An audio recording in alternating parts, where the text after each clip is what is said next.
Olá, seja bem-vindo aqui a mais um vídeo. Veja só, hoje nós vamos falar aqui do concurso de Itaquaquecetuba. Muito bem, você que vai prestar aí esta prova no dia 23 de fevereiro, né, candidato a professores, tanto da educação infantil quanto do ensino fundamental, ou da educação especial, esse vídeo vai ser muito importante para você. Então fique até o final, tá bom? Então nós vamos falar da Lei Complementar número 64, de 26 de dezembro de 2002. Hoje eu vou falar do artigo 1º até o artigo número 20. E no próximo vídeo vou dar continuidade, porque ele é bem extenso, mas vale a pena ficar até o final. Se você não é inscrito, inscreva-se e deixe aquele like e os seus comentários. Vamos lá então. Estamos vendo aqui, artigo 1º diz o seguinte, né?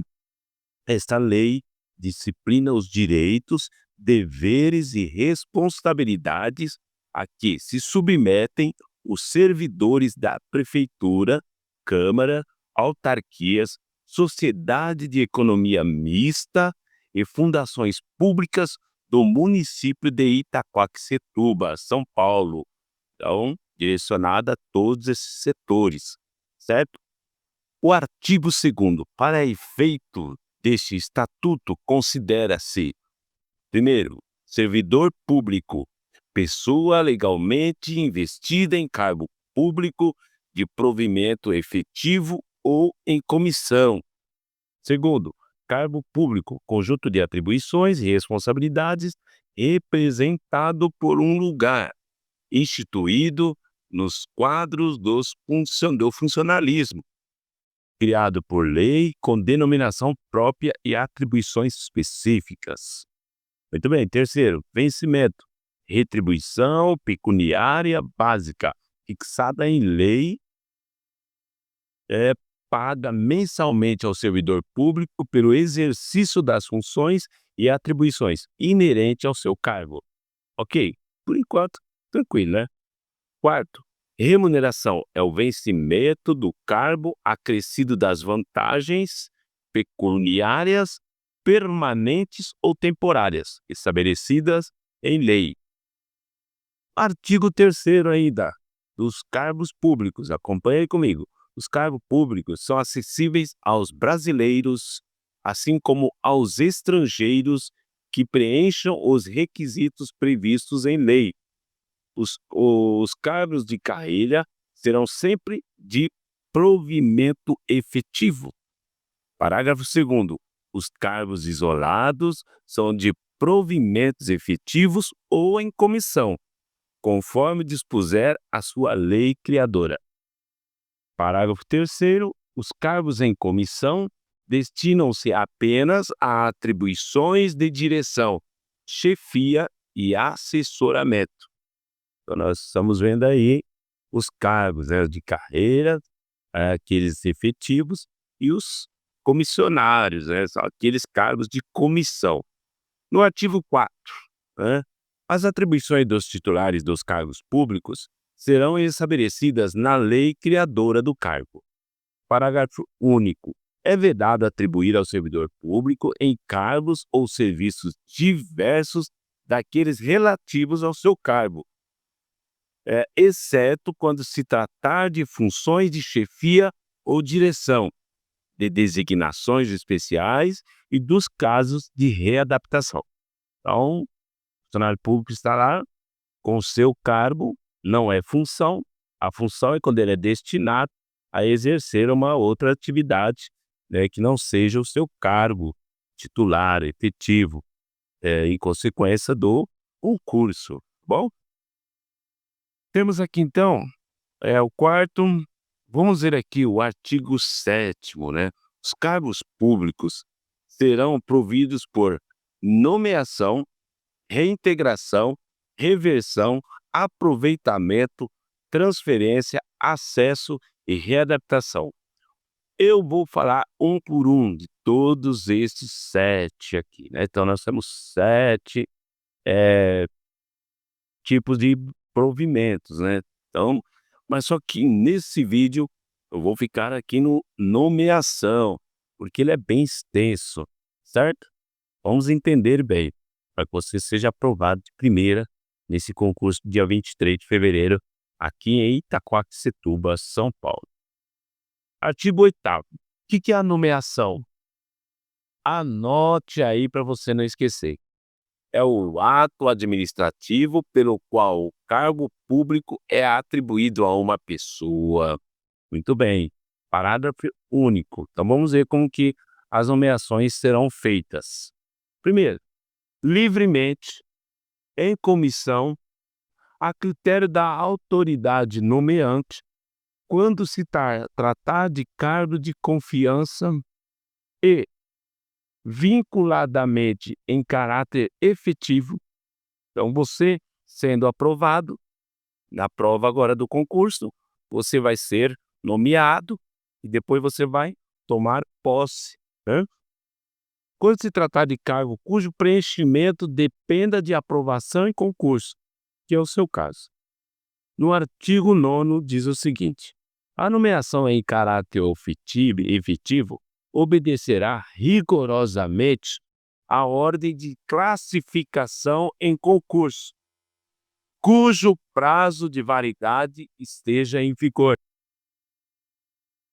Durante esse processo que você é aprovado, vai ser nomeado, depois você vai tomar a posse, aí vai ter o estágio probatório. Então acompanha aí comigo, que lá é regulamentado pelo Decreto 5159 de 2003. O que seria o estágio probatório? É um período de 3 anos de exercício do servidor, contado a partir de sua nomeação em caráter efetivo, durante o qual serão apurados os seguintes aspectos acerca de sua vida funcional. O estágio probatório é o período de 3 anos de efetivo exercício do servidor no cargo, contado a partir de sua nomeação em caráter efetivo, durante o qual serão apurados os seguintes aspectos acerca de sua vida funcional.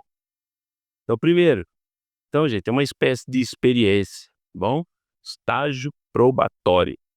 Então, você vai ser observado durante 3 anos. Assiduidade. Você é a pessoa que está sempre presente, não é de faltar, né? Disciplina, eficiência, aptidão e dedicação ao serviço, cumprimento dos deveres e obrigações funcionais. Então, nós vimos aí esses 5 elementos que eles vão levar em consideração durante o estágio probatório. Parágrafo 1º. O órgão da administração do pessoal manterá cadastro dos servidores em estágio probatório. Certo. Parágrafo 2º. Periodicamente, a critério da respectiva administração, ou 5 meses antes do fim do estágio probatório, será promovida a avaliação de desempenho na forma dessa lei. Parágrafo 3º. O órgão de administração do pessoal solicitará informações sobre o servidor ao seu superior direto, que deverá prestá-las no prazo de 10 dias. Parágrafo 4º. Caso as informações sejam contrárias à confirmação do servidor no cargo, ser-lhe-á concedido prazo de 10 dias para que apresente defesa. Parágrafo 5º. Fica suspenso o período do estágio probatório no qual o servidor estiver afastado pelos motivos descritos nos incisos 5, 6, 8, 9, 11, 13 do artigo 64 dessa lei complementar. Então, nós vamos ver isso mais para frente. Bom? O artigo 11. O servidor nomeado em virtude de concurso público adquirirá estabilidade após 3 anos de efetivo exercício no cargo, desde que aprovado na avaliação prevista no artigo anterior, que eu comentei. Parágrafo único. A estabilidade assegura ao servidor a garantia de permanência no serviço público. Artigo 12, 12º aí. O servidor estável somente perderá o cargo, primeiro, em virtude de decisão judicial transitada e julgada. Segundo, mediante processo administrativo em que lhe seja assegurada ampla defesa. Terceiro, mediante procedimento de avaliação periódica de desempenho na forma dessa lei, assegurada ampla defesa. Quarto, nas formas e nas condições previstas na Lei Complementar Federal 101, de 4 de maio de 2000. Parágrafo 1º. Invalidada por sentença judicial, a demissão do servidor estável será ele reintegrado e o eventual ocupante da vaga, se estável, reconduzido ao cargo de origem, sem direito à indenização, aproveitado em outro cargo, o posto em disponibilidade com remuneração proporcional ao tempo de serviço. Então, foi invalidada a sentença, esse servidor pode ser reintegrado e voltar a ocupar a vaga que ele talvez teria perdido, mas desde que foi invalidada, né, a sentença. Parágrafo 2º. Extinto o cargo ou declarada a sua desnecessidade, o servidor estável ficará em disponibilidade com remuneração proporcional ao tempo de serviço, até seu adequado aproveitamento em outro cargo. E o parágrafo 3º, com condição para aquisição de estabilidade, é obrigatória a avaliação de desempenho por comissão instituída para essa finalidade. Capítulo 5. Da avaliação de desempenho. Artigo 13º. A avaliação de desempenho será promovida por uma comissão composta de pelo menos 5 membros de hierarquia igual ou superior à do avaliado. No artigo 14. A avaliação de desempenho será realizada por procedimento próprio, adequado a cada nível funcional, e será apurada em critérios de pontos negativos e positivos. Primeiro, mérito. Assiduidade. Até 20 pontos no exercício no cargo avaliado. B. Disciplina. Até 20 pontos no cargo avaliado. C. Eficiência. Até 20 pontos no cargo avaliado. D. Aptidão e dedicação ao serviço. Até 20 pontos no cargo avaliado. E. Cumprimento dos deveres e obrigações funcionais. Até 20 pontos no cargo avaliado. Segundo, cursos pertinentes à função do avaliado que satisfazerem os requisitos exigidos pelo órgão de administração do pessoal, até 10 pontos, atribuindo-se, no máximo, até 2 pontos para cada curso concluído. Parágrafo 1º. Os pontos positivos de 0 a 100 serão obtidos da seguinte maneira. Parágrafo 2º. Os pontos negativos decorrerão da falta de assiduidade do avaliado, bem como da eventual aplicação a este de punição e penalidade.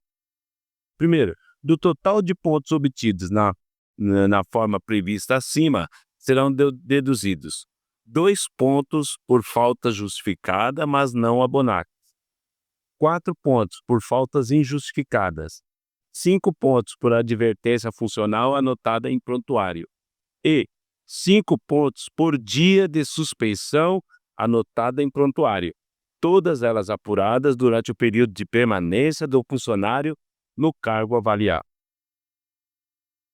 Parágrafo 3º. A nota obtida pelo servidor será a média aritmética da soma dos pontos dados pelos membros da comissão, excluindo-se a maior e a menor soma de pontos. Parágrafo 4º. Será considerado aprovado e adquirirá estabilidade no cargo o servidor que atingir a nota mínima de 50 pontos de média final. Parágrafo 5º. O servidor que não conseguir atingir a nota mínima de 50 pontos de média final não será confirmado no cargo, sendo recomendado seu desligamento do quadro funcional, que será acatado por seu superior.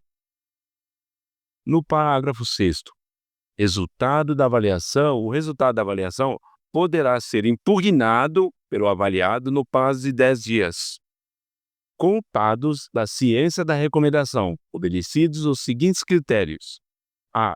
Recebidas razões de recurso no protocolo geral, fica suspenso o processo de avaliação até a decisão final. B. As razões do recurso serão encaminhadas ao presidente da comissão de avaliação, que o relatará e marcará data para julgamento pelos membros da comissão, no prazo impreterível de 5 dias. As razões do recurso serão encaminhadas ao presidente, permanente de recurso em estágio probatório, que relatará e marcará data para julgamento pelos membros da comissão no prazo impreterível de 5 dias. Então, essa redação dada pela Lei Complementar 364 de 2022. Houve uma certa modificação aí. C. As recomendações propostas pela comissão, caso não acatada a impugnação, serão encaminhadas ao prefeito, presidente da Câmara, presidente das autarquias, sociedade de economia mista ou fundações, conforme o caso, que deverá expedir o ato de exoneração do servidor avaliado. Parágrafo 7º. A Comissão Permanente de Recursos em Estágio, de que trata a linha B do parágrafo 6º, será composta por 3 membros, a serem nomeados por portaria. Redação acrescida pela Lei Complementar 364 de 2022. Artigo 15º. Veja só. Não poderá ser aprovado o servidor que, letra A, obtiver na avaliação de desempenho uma nota inferior a 50 pontos de média. Nós estamos falando, gente, do estágio probatório, de 3 anos. B. Ainda não poderá ser aprovado o servidor que estiver prestando serviço por um período igual ou superior a 182 dias em órgão estranho à administração de sua lotação, salvo nos casos previstos em lei. C. Ocupar outro cargo de provimento efetivo no período apurado mediante concurso de ingresso. D. Tiver sofrido pena de suspensão no período de avaliação superior a 30 dias, alternados ou não. Artigo 16. Será declarado nulo e sem efeito o ato de declarar indevidamente a estabilidade de servidor público, sem que tenha sido aprovado em processo de avaliação. Capítulo 6º do concurso. Artigo 17. O concurso público reger-se-á por edital, que conterá basicamente o seguinte: primeiro, indicação do tipo de concurso, de provas ou de prova e títulos. Nesse do dia 23 de fevereiro, eles não vão avaliar títulos, pelo menos não aparece no edital. Teremos ali a prova objetiva e a redação. Indicação das condições necessárias ao preenchimento do cargo de acordo com as exigências legais, tais como diploma necessário ao desempenho das atribuições do cargo, experiência profissional relacionada com a área de atuação, capacidade física para o desempenho das atribuições do cargo, idade mínima ou máxima a ser fixada de acordo com a natureza das atribuições do cargo, quando for o caso. Terceiro, indicação do tipo e do conteúdo das provas e das categorias de títulos, indicação da forma de julgamento das provas e dos títulos, indicação dos critérios de habilitação e classificação, tudo isso tem no edital, gente. Indicação do prazo de validade do certame. Artigo 18. O prazo de validade do concurso será de até 2 anos, prorrogável uma vez por igual período. Então, 2 anos e pode ser prorrogado por mais 2. Artigo 19. O concurso, uma vez aberto, deverá estar homologado dentro do prazo de 6 meses, contados da data de encerramento das inscrições, salvo motivo de força maior. E o artigo 20. As provas e a titulação serão corrigidas e ou julgadas por uma comissão de 3 membros ou por profissionais habilitados e designados pela autoridade competente. É isso aí, gente. Então, hoje, nesse vídeo, eu falei aqui até o artigo 20, né? E no próximo vídeo eu vou dar continuidade. Então, se você não é inscrito, inscreva-se para que você seja notificado, aperte o sininho, dúvida, escreva aqui nos comentários, tá certo? Um abraço e até o próximo vídeo.